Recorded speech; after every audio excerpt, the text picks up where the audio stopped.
their Walmart business is $10 million, right? But if you've never sold a dollar through Walmart, POV, there's no data to analyze. In their mind, they're like, this is at least $100 million Walmart business right here, but it's really not. So they're looking at what else you can do and how much further you can go, yeah, right? and sometimes when you've done nothing, like the idea of it is bigger than if you have some actual data to like do some mathematics. So are you telling me this whole time I could be doing nothing? Yeah. What's the special sauce? Speaking of special sauce, just a tangent. I use your Primal Kitchen special sauce on my bowl of meat. Yeah. The dipping sauces are crushing it. The- It's like They're really good. amazing. The special It's amazing. sauce The one with the tastes, blue. I like the blue bottle I don't know one. if you guys meant to do this. It tastes like Yeah, In-N-Out, that's special but sauce. it's healthy. The special We sauce. have a chicken dipping sauce that's in the orange bottle, and we thought the healthy Chick-fil-A sauce would do the best. It's not this yum yum sauce, which I didn't even want to launch. I was like, that is I a haven't tried tiny the yum yum category. sauce. Like it's got a black label. It's crushing I it. haven't It's tried like the yum yum selling up there with like our ranch dressing. Like it's the most successful innovation we've ever Wait, but launched. I like it's the crazy. special sauce. Yeah, the special sauce is one of the dipping sauces. That's okay, one but of the 4. that on a bowl of meat. Yeah, that is with good. chopped lettuce, chopped tomato, Yeah. chopped I jalapeno, love chopped red onion, maybe white too, and a little bit of Primal Kitchen ketchup, and it tastes like a fucking In-N-Out burger. Yeah. Yeah, it's really good. good. That Okay, was the idea. So what's in the special sauce for a founder? What do you look at and you're like, that founder knows what they're doing? I mean, I don't think any founders like we talked about really know. Like nobody knows. Okay, what they're but doing. like what's the recipe that you see that works? God, this is so hard. Like they're all so different. Okay, that's fair. I mean, I think like the team you surround yourself with and like the strategy and your willingness to be able to like bend. Like sometimes it's like my friends who, I don't know if you had any friends who went in with like childbirth with like a really strict plan. Oof. And they had like the worst labor and deliveries. Yeah, you got to kind of go with You the got flow. to kind of be able to like. I was so fat, I just didn't even care. I was just like, I was roll like, I'm me give me in the hospital. epidural. Yeah. I was like a literal sow. Yeah. I was like, yeah. whatever happens, Right. happens. And you were probably like much easier to deal Michael, with. put the 528 hertz on. Do what I said. She's actually pretty easy. I She's had a easy. list for him, but like, it's Yeah. you just got to go with the flow. No, so I think sometimes people can be like too Rigid. stuck in their ways, and then it's like they can't even hear the advice that's being given a bit. What do you think has been the best advice that you've gotten from all the successful people that you have met? What's something that really resonated for you? One of my mentors is this guy, Dave Barham, who founded VMG, which is like arguably the most successful like consumer private equity fund. And I like grabbed him out of a trade show in 2016, like out of the aisle. I was like, oh, VMG.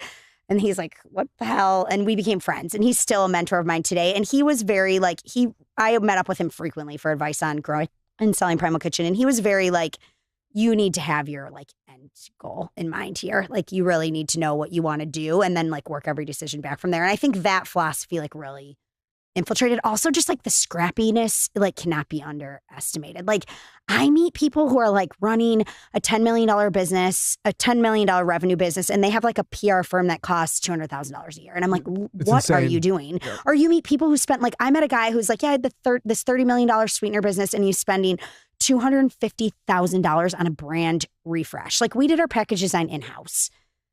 Like I see people like they just don't know how they don't know, they're like suckers and they end up falling for these like it's almost like criminal, almost kind of pisses me off, but just like total waste of money. Like you're gonna make mistakes, but like Is PR worth it? everybody hates their PR agency. Like that's the truth. Like I think PR Our PR agency's gonna hate us saying this, but yeah, I mean, I feel like you almost gotta be. I mean, I'm not. This is just a PR in general. It's almost like you gotta almost be firing them every month. That's what I always say. And then you get a new Rolodex maybe like 6 months later. Yep. Yeah. Well, it's hard. It's hard to quantify now. It's just hard to quantify how valuable that kind of stuff. Like, okay, so we'll do this show, for example, Yeah. and this is gonna maybe give me some shit. We'll do this show, and then like you'll get all these press articles from all these quote unquote big outlets that people want to be in, and I'll go look at the analytics across all the shows. I'm like, that didn't drive any shit over here. Like, as a matter of Okay, fact, but my COO Gillian told me that there's a way to measure it. Hold on. She said it's called, have you guys heard the of this? way I measure it is I look at the analytics that, It's called- are analytics. The Barcelona Principles. Have you heard of this? No.